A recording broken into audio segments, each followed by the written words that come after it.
Akkam jirtu daawwattoota keenya oduu hawwituu amma nu geesse qabna gurra isin buusuuf deebinee dhufnee jirra. Saamsuun Mokonnin Daayirikteera olaanaa abbaa taayitaa miidiyaalee Itoophiyaa ta'uun muudamee jira. Ergamni gamtaa Afrikaa waliigaltee Somaaliyaa fi Itoophiyaa gidduutti raawwate ajab jedhee jira. Bal'ina isaanii dhageessu. Oduu keenya isa xumuraatiin manni maree bakka bu'oota uummataa walgahii idilee 15ffaa har'a geggeesseen wixinee labsii taaksii qabeenyaa irratti mari'achuun sagalee mormii 4 fi kan sagalee hin qabne 10 sagalee caalmaan raggaasisee jira. Bal'ina isaanii dhageessu. Hanga dhuma sagantaa keenyatti nu waliin ta'uun viidiyoo like share gochuu hin dagatina. Akkasumallee namoonni chaanala keenya hanga amma subscribe godhuun miseensa maatii keenya ta'uu hin dagatina. Egaan daawwattoota keenya kabajamoo oduu ijoo har'a qabannee isinii dhufne kana gurra isin buufna jechuudha. Jalqaba irratti waa'ee muudama haaraa har'a kenname kanaan eegalla jechuudha daawwattoota keenya akkuma beekamu jechuudha. Yeroo ammaa kana muudama adda addaatu kennamaa jira bara haaraa kana wal qabatee jechuudha. Muummichi ministeera yeroo guyyaa har'aa jechuudha muudama haaraa kennee jira jechuudha. Isumaan haa eegallu jechuudha. Namni isin suura irratti argitan kun maqaan isaa Saamsoon Mokonnin jedhama jechuudha. Saamsoon Mokonnin Daayirikteera olaanaa abbaa taayitaa miidiyaalee Itoophiyaa ta'uun har'a muudamee jira jechuudha. Manni maree bakka bu'oota uummataa yaa'ii har'a geggeesseen Saamsoon Mokonnin bakka obbo Muhammad Indiris Daayirikteera olaanaa abbaa taayitaa miidiyaalee Itoophiyaa gochuun muudamuu isaanii raggaasiseera. Akkasumallee namni kun yuunivarsiitii Finfinneetti pirezidaantii itti aanaa koomishinii fi hariiroo idil addunyaa akkasumallee yuunivarsiitichaatti gargaaraa piroofeesara maarkeetingii fi koomishinii kan ta'an Saamsoon Mokonnin muudama kanaan ministeera muummee Abiyyi Ahmad kaadhimamuu ta'uu ibsameera jedha jechuudha daawwattoota keenya. Akkasumallee itti fufuudhaan haaluma kanaan manni marichaa walgahii idilee 15ffaa bara hojii 4ffaa har'a geggeeffameen muudama kan fudhachuu Saamsoon Mokonnin Daayirikteera olaanaa abbaa taayitaa miidiyaa Itoophiyaa gochuun akka raggaasisee ibsamee jira jechuudha. Daayirikteera olaanaa abbaa taayitaa miidiyaalee Itoophiyaa duraanii obbo Muhammad Indirisiin nageenya Itoophiyaa ta'uun muudamuun isaanii ni yaadatama jechuudha. Bakka amma Saamsoon Mokonnin itti muudame kana jechuudha daawwattoota kiyya duraan Muhammad Idristu as ture jechuudha. Muhammad Idris gaamma akkuma beekamu jechuudha ministeera nageenya Itoophiyaa ta'uun muudamuun isaa yeroo darbee ni yaadatama jechuudha. Daawwattoota keenya carraa gaarii jennaan milkaa'ii jennaan jechuudha. Daawwattoota keenya ijoo keenya itti aanuun jechuudha waliigaltee Somaaliyaa fi Itoophiyaa gidduutti taasifame akkuma beekamu mootummaan Somaaliyaa gara Finfinnee imaluun isaa ni yaadatama jechuudha.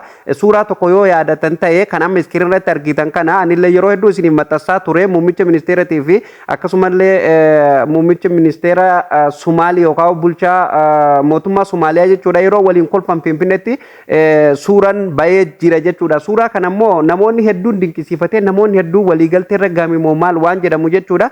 Hedduu jechuudha namoonni ni ajaa'ibsiifatan. Ani garuu akka yaada kiyyatti suurichi kun muummichi ministeera gubbaan kolfa malee keessi isaa mada jedheetti fudhadhaa jechuudha. Because waliigaltee waggaa 50 mallatteeffame sun ni haqame jechuudha. Guutummaan guutuutu ni haqame jechuudha. Mootummaan Somaalee dhibbaan dhibbatti mooyee dippiloomaasii mooyeeti kolfa jechuudha. Hanga fedhellee yoo kolfe inni dippiloomaasii mooyee jira jechuudha. Ni mormii isaa san bakkaan gahee akkasumallee waan Somaalilaandii fi Itoophiyaa waliif mallatteessan san waggaa 50 waliif mallatteessan san guutummaan guutuutu kaansil goosisee ni haqsiise jechuudha. Harka micciiree haqsiisee jechuudha.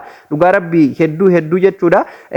Waan ajaa'ibaati. Uummanni Itoophiyaa hedduu irraa gammadee jechuudha. Itoophiyaan hulaa galaana argatte jedhanii hedduu gammadaa turanii wanni sun garuu guutummaan guutuutu ni haqamte amma immoo kan walii galame waan biraati jechuudha. Fakkeenyaaf waa'ee waraana irratti akkasumallee waa'ee dippiloomaasii gara fuulduraa irratti waa'ee waraanaatiin wal qabatee jechuudha. Akkasumallee imbaasiin Itoophiyaallee Somaaliyaa keessatti akka muudama argatuu fi akkasumas imbaasiin Somaaliyaa magaalaa Finfinnee keessatti muudama argatee dippiloomaasiin kan duriin caalaatti akka waliin nageenya irratti waliin dalagamuuf kanarratti walii galamee jira. Garuu waa'ee hulaa galaanaa wanni jedhamu suni cufamee jira. Kana kanumaan bira kunnaa jechuudha daawwattoota kiyya waliigalteen Ankaratti magaalaa Turkiyaatti taasifame sun guutumaan guutuutu haqamee jira jechuudha daawwattoota keenya. Ijoo keenya isa dhumaa Akkumaatiin oduun ho'ituun har'a nu geesse jechuudha daawwattoota keenya kabajamoo manni maree bakka bu'oota uummataa walgahii idilee 15ffaa har'a geggeessan wixinee labsii taaksii qabeenyaa irratti mari'achuun sagalee mormii 4 fi kan sagalee hin qabne 10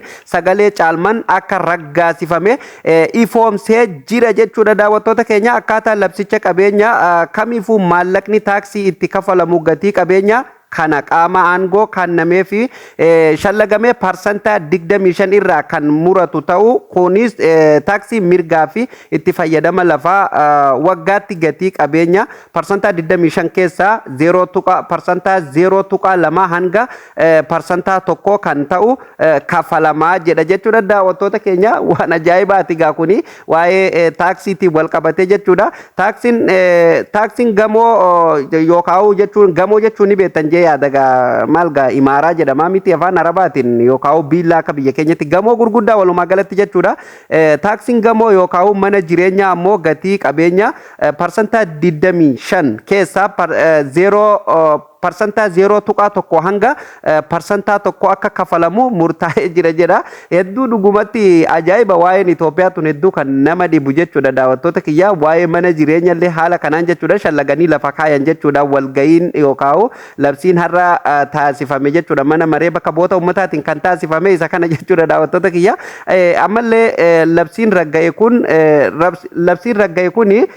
magaalota fakkeenyaaf magaalonni inni keessatti ragga'e magaalota gurguddoo gamoowwan adda addaa keessa jiran irratti jechuudha magaalaa gatarii keessa yookaan baadiyyaa keessa jiranii miti jechuudha kan manni mootummaa keessatti argamu gamoon gurguddaan keessatti argamudha jechuudha daawwattoota keenya kabajamoo fakkeenyaaf isaan akka jedhanitti labsiin ragga'e kun magaalota guutuu biyyattii keessatti hojiirra kan oolu yoo ta'u naannolee haala qabatamaa isaanii wajjin haala wal simuu ibsachuu irratti hundaa'uun seera taaksii qabeenya mataa isaanii akka baasan kan taasisu ta'aa jedha kun egaa waan fakkeenyaa fi isaan maxxansanidha jechuudha daawwattoota keenya ergaa isaan gara miidiyaa isaaniitiin maxxansanidha jechuudha manni maree bakka bu'oota ummataarraa haala kanaan jechuudha seerota amma asirratti isiniif dubbise kana jechuudha raggaasisee jira jechuudha miseensonni mana marichaa labsiin kun namoota galii murtaa'aa argatan irratti dhiibbaa guddaa qaba jechuun yaaddoo qaban ibsaniiru akkasumallee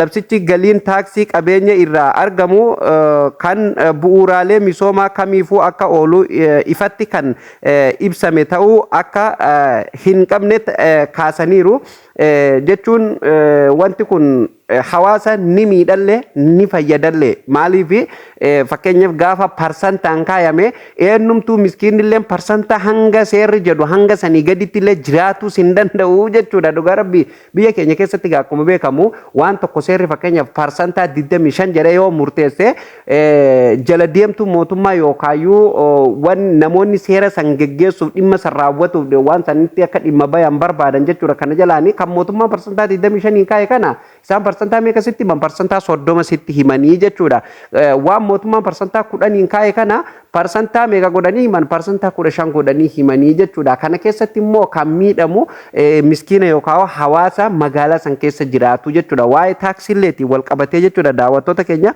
haala nama armaan olitti isiniif eere kanaani jechuudha waa'ee taaksileetii wal qabatee jechuudha kun egaa maal akka ta'u gara fuulduratti walumaan ilaalla jechuudha daawwattoota keenya hedduu kan nama ajaa'ibuudha haala kanaan jechuudha muudamni kana qofaa miti muudama hedduutu kennamuu deema jechuudha akka jedhaa jiranitti meegaa har'aaf muudamni kenname kanuma oduun oowwituun nu geesse kanuma jechuudha kan guyyaa har'aa daawwattoota keenya akka nu geessin immoo dabalataan waan walgahiin kun yookaan labsiin kun hanga dhumatti taamee raggaamee eega raggaamee xumurame boodan muudama haaraa kennamu kamiyyuu oduu haaraa nu geesse kallattiin kan isin biraan geenyu taha jechuudha waa'een waliigaltee Somaaliyaa fi Itoophiyaa illee guutumaan guututu kaansil akka ta'e yookaan akka fashalaa'ee isinii ibseetiin jira kana durallee isinii ibsaa ture fashalaa'ee yeroon isiniin jedhu kana wal dhabanii adda galan jechuu osoo hin taane mootummaan Itoophiyaa gaafa duraa hulaa galaanaa handaara hulaa galaanaa argatuu fi mootummaa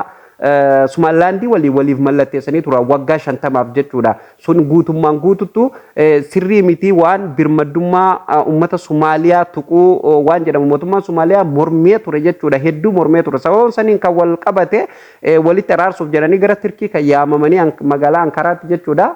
Achitti harka wal fuudhanii turan mootummoonni biyya lamaanii harka wal fuudhanii turan garuu waliigaltee achitti mallattaa'isuun guutummaan guututu mootummaan Somaaliyaa ni dide jechuudha. Hin fudhadhu jedhee eega inni dide boodan jechuudha. Amma immoo mootummaan Itoophiyaa guutummaan guututu akka haqu taasisee jira jechuudha. Mootummaan Somaaliyaa hedduu waan nama dhibu jechuudha. Kun saalfillee biyyalleef dippiloomaasiin biyya keenya haala kana hundatti gadi bu'ee jechuudha. Gubbarraan kolfaatuma keessi duwwaadha jechuudha.